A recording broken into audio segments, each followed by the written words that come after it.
Today we have a very special patient, Sebastian. He's got a very, very, very rare disorder. And I'm talking to specialists from all over the world that have dealt with this condition in order to treat this appropriately. It's called epidermodysplasia verruciformis. And what this condition does is to form large growths on his feet that are very, very painful and continue to grow. His immune system doesn't have the checkpoint to suppress the growths on his feet. There's been a case of this that was in the media. The man is called the Tree Man of Indonesia. I've been looking up his case specifically in terms of how to go about treating Sebastian. The Tree Man of Indonesia, he died at the age of 45 due to complications associated with a weaker immune system. So there is a fear that over time, this condition could kill Sebastian. All right, hello, Sebastian. Hi. And I'm Desiree. Yes, nice to meet you. It's great to meet you. It's great to meet you in person. Absolutely. So tell me how this whole condition has sort of affected like your life. Like, well, the pain in my feet, it keeps me up all hours of the night. I'm sure I drive her crazy with it. Yeah. I would like him just to go to sleep with me at night, but that Yeah. doesn't always happen. Okay. And it's just emotionally draining. Well, I can understand that. And then we're gonna determine like how we can make your life way more manageable. With that said, let's see these feet. Okay.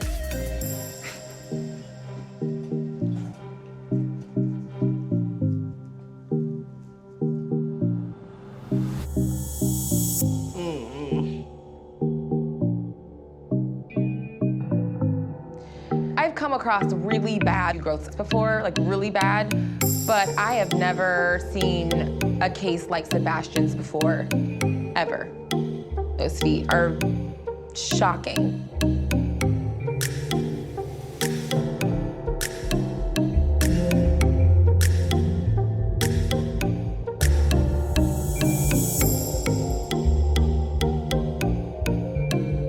When I took his socks off, the smell was pretty intense. Other than smelling a dead body, I think that this was probably one of the worst smells that I've experienced. So I believe that is a very rare disorder. Yeah. Epidermodysplasia verruciformis. It's so cool to hear you put a name to it because everyone just always calls it warts. Sebastian has a gene mutation, and so his immune system is weak enough to allow these growths to grow all over his body. I do know that this is a very serious and very, very rare condition that you have. It's something that can be managed but not cured. Okay. It's not going to get better without surgical intervention. With that said, we're gonna take these off. Okay. Okay, Great. we're gonna be very specific in how deep we go. Okay. And I'm gonna take off as many as I can, making this a functional foot. Oh, All right? that's a miracle. To hear her say that I actually have a chance at some type of normal life is just absolutely insane. So will he be able to keep his toes? Oh yeah, I think I can keep the toes. I'm gonna clean it up really, really good, okay? That's half the battle. The other battle is I have to find what these soft tissue growths are. Okay. They have a presentation that is wart-like, and it's usually associated with the human papillomavirus, but everyone is different based on their specific gene mutation. So whether it's a wart, whether it's a tumor, whether it's something else, we really don't know unless we remove it and send it to pathology, you know? So until that pathology report comes back, I still cannot rule out cancer. So today is the day of Sebastian's surgery. I'm scared. It's gonna be okay. Thank you. This is one of the most rare surgeries that I think I'll ever do in my entire career. As a doctor, I'm pretty geeked out about it, and I'm blessed that I can find ways to help Sebastian to have a more normal life.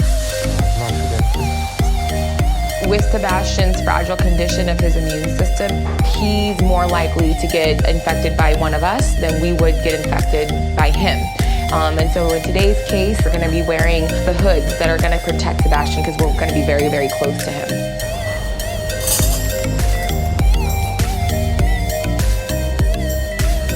plan for Sebastian is to remove as many of these growths as I can. And then I'm going to replace the skin with a skin graft. It's made of fish skin. It's a very new and kind of innovative way of healing wounds. I am concerned because we really don't know what these soft tissue growths are. They have a presentation that is wart-like, but we really don't know. So I need to find out what exactly they are.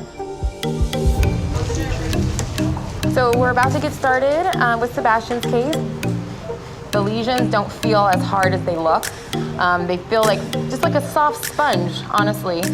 You can see here, like this kind of demarcates where normal skin is and abnormal skin is. Alrighty, let's find the foot, let's go. The only saving grace is that Sebastian grew out his nails. It's like, oh, here are the nails. So I used the nail as my focal point. Incision on the right, starting from toe number 1. So I have to start cutting and then find the line of demarcation. The areas in between the toes are thick and macerated with yeast and bacteria, encasing the entire toes.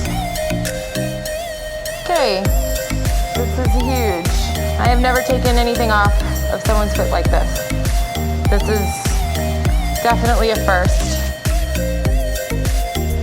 Sebastian's surgery, it took a while. Between sculpting the right foot and then the left foot, we took off a total of 9 ounces of soft tissue,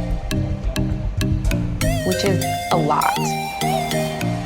So I pretty much got all the toes cleaned off, and now the next step is to apply the graft. Skin graft will be challenging. I have to adhere it to the good portion of the skin, and there's not a lot of good tissue to place it on. So in planning this, I've decided to use a graft that's made of fish skin because the fish skin is most like human skin and it has omega-3s in it that will help decrease the inflammation. I got all the skin graft on. I'm not gonna lie, I'm starving. I know that's kind of awful to say right now during this particular case, but I am hungry. When you're in the case for that long, you realize that you haven't gone to the bathroom, you haven't eaten in a while, and you're like, man, I could really go for a cheeseburger right now. We're done. That was the one for the books. One of the most memorable cases I'll probably ever do in my profession, my career.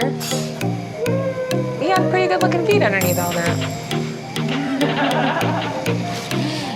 This is the first step in Sebastian's recovery, and these soft tissue lesions are going to grow back. It's inevitable. Hopefully we can get the growth off little by little as they pop up instead of letting them get so out of control. In a couple weeks, I will have the pathology report back to determine what exactly are these lesions. After feeling them and kind of assessing them very thoroughly, I have actually ruled out that these were warts, but we cannot rule out the possibility of it being cancerous, in which case this condition could kill Sebastian because he already has a weaker immune system. So we have a long road ahead of us.